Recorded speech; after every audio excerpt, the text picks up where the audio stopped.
മോനെ, ഹറാമുകൾ ഒരിക്കലും തന്നെ നമ്മുടെ ചെവി കൊണ്ട് ശ്രവിക്കാൻ പാടില്ല. ഇന്ന് വളരെ വ്യാപകമായി നമ്മുടെ നാട്ടിൽ വരുന്നൊരു ആചാരമാ. പ്രവാസികളായ ചെറുപ്പക്കാര് നാട്ടിലേക്ക് വരുമ്പോ വളരെ കുറഞ്ഞ ലീവേ ലഭിക്കുന്നുള്ളൂ. ആ ലീവിന്റെ ഉള്ളിൽ അവനൊരു വിവാഹം കഴിക്കേണ്ട ഉദ്ദേശത്തിലാ വരുന്നത്. തിരക്കിട്ട ആലോചനകൾ ഇങ്ങനെ നടക്കുമ്പോ ലീവ് കഴിയാനാകുന്ന ദിവസത്തിലാണ് ഒരു പെണ്ണുമായിട്ടോ വിവാഹം നടത്താനുള്ള ആലോചനകൾ അങ്ങ് റെഡിയാകുന്നത്. എന്നാൽ വിവാഹം കഴിക്കാനുള്ള സമയം അവനില്ല, ലീവ് കഴിയാറായി. അപ്പൊ രണ്ട് വീട്ടുകാരും തമ്മിൽ ആലോചിച്ചിട്ടൊരു തീരുമാനമെടുക്കുകയാണ്. തൽക്കാലം നമുക്ക് വിവാഹം ഉറപ്പിച്ചു വെക്കാം, നിക്കാഹ് അടുത്ത ലീവിൽ വരുമ്പോ നടത്താമെന്ന് പറഞ്ഞു തീരുമാനിക്കുകയാണ്. ഭർത്താവിന്റെ വീട്ടിൽ നിന്ന് കുറെ ആളുകളതാ നവവധുവിന്റെ വീട്ടിലേക്ക് ചെല്ലുന്നു. എന്തിനാ? വിവാഹം ഉറപ്പിക്കാനുള്ള പോക്കാ. ആ വിവാഹം ഉറപ്പിക്കാൻ വേണ്ടി ചെല്ലുമ്പോ ഭർത്താവിന്റെ വീട്ടുകാരുടെ സമീപത്ത് അവർ കൂടെ കുറെ ഡ്രസ്സുകൾ കൊണ്ടുപോകുന്നു. കുഴപ്പമില്ല, അവൾക്ക് സ്വർണമണിയിച്ചു കൊടുക്കുന്നു, ഞാനതിനും എതിര് പറയുന്നില്ല. പക്ഷേ ആ പിതാവിന്റെ അല്ലെങ്കിൽ ആ വരന്റെ വീട്ടുകാര് വധുവിന്റെ വീട്ടിലേക്ക് വിവാഹം ഉറപ്പിക്കാൻ വേണ്ടി ചെല്ലുമ്പോ അതേ ഭർത്താവാൻ പോകുന്ന ചെറുപ്പക്കാരന്റെ വകയായി ഒരു സമ്മാനം ആ പ്രതിശ്രുത വധുവിനങ്ങ് നൽകുന്നു. എന്താണ് അവര് നൽകുന്നതെന്നറിയുമോ? നല്ല ക്ലാസ് മൊബൈലാ. വിവാഹം ഉറപ്പിക്കാൻ വരുമ്പോ പെണ്ണിന് വിവാഹം ഉറപ്പിക്കുന്ന വീട്ടുകാര് മൊബൈൽ കൈമാറുകയാണ്. ചില രക്ഷിതാക്കന്മാരെ നാണമില്ലാതെ അങ്ങാടിയിൽ വന്ന് അഭിമാനത്തോടെ പറയാറുണ്ടോ, എന്റെ മകളെ കാണാൻ വന്ന ചെറുക്കന്റെ വീട്ടുകാർ ഇന്നലെ വിവാഹം ഉറപ്പിക്കാൻ വന്നപ്പോ നല്ല ആയിരങ്ങള് വിലപിടിപ്പുള്ള മൊബൈലാണ് എന്റെ മകൾക്ക് കൊടുത്തത്, നല്ല എ ക്ലാസ് മൊബൈലാണ് കൊടുത്തത്. സുബ്ഹാനല്ലാഹ്, എന്തിനാണ് ആ പെണ്ണിന്റെ കയ്യിലേക്ക് ഒരു മൊബൈൽ ഏൽപ്പിച്ചതെന്നറിയുമോ?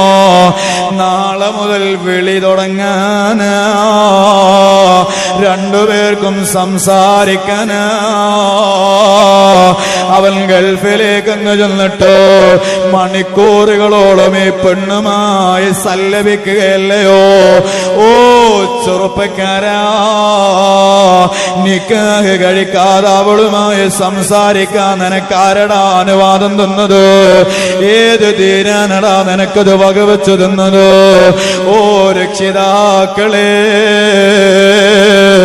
നമ്മളെ മകളുമായിട്ടൊരു അന്യപുരുഷന് സംസാരിക്കാനുള്ള അവസരങ്ങൾ സൃഷ്ടിച്ചു കൊടുക്കുമ്പോ ഈ മകള് നാളെ ആഖിറത്തിൽ നമുക്ക് എതിരെ സാക്ഷി നിൽക്കുമെന്നൊരു ചിന്ത വേണം കേട്ടോ. അതുകൊണ്ട് തന്റെ ഇടത്തോടെ രക്ഷിതാക്കള് പറയേണ്ടതുണ്ട്.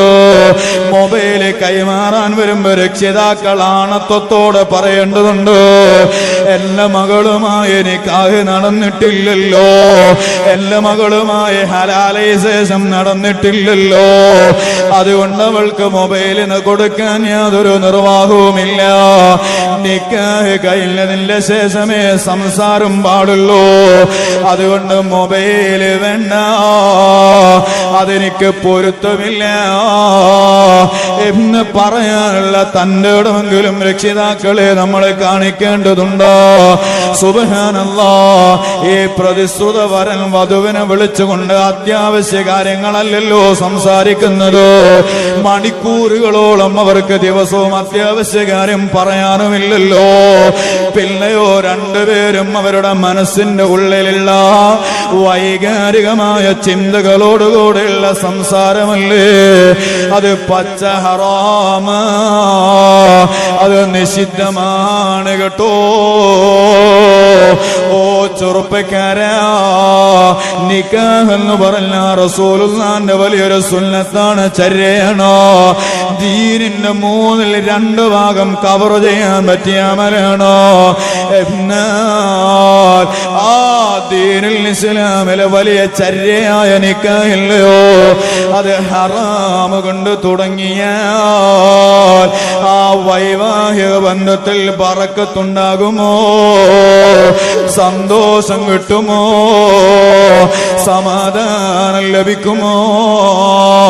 ഇനി ആ വൈവാഹിക ജീവിതത്തിൽ ഒരു കുട്ടി പിറന്നാൽ അത് സാലിഹാകുമോ? കാരണം ഹറാമിലായിട്ടല്ലേ മോളെ മോനെ നീ ബന്ധം തുടങ്ങിയതോ?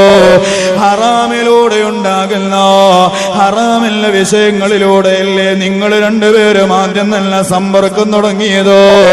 ഹറാമില്ല ഭാഗത്തിലൂടെ തുടങ്ങിയ ബന്ധത്തില് നല്ല കുട്ടികൾ ഉണ്ടാകുമെന്ന് പ്രതീക്ഷിക്കേണ്ടതില്ലല്ലോ.